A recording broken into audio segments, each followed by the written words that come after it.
ഇന്ന് എൻ്റെ അച്ഛനും അമ്മയും വരുന്നുണ്ട് കേട്ടോ. അപ്പോൾ നമുക്ക് ഫുഡ് ഉണ്ടാക്കാം.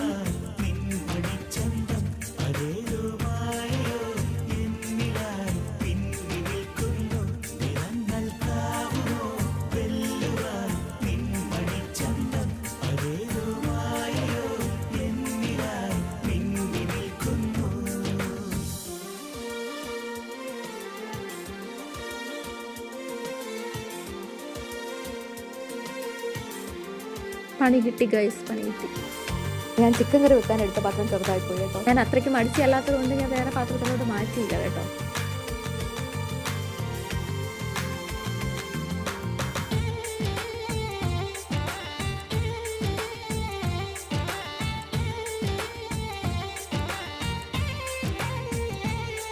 നോക്കിയിരുന്ന് എൻ്റെ ക്ഷമ കേട്ടോ. പിന്നെ ഞാൻ എന്താ ചെയ്യുക, അവസാനം ഞാനങ്ങ് ഫുഡ് കഴിച്ചു.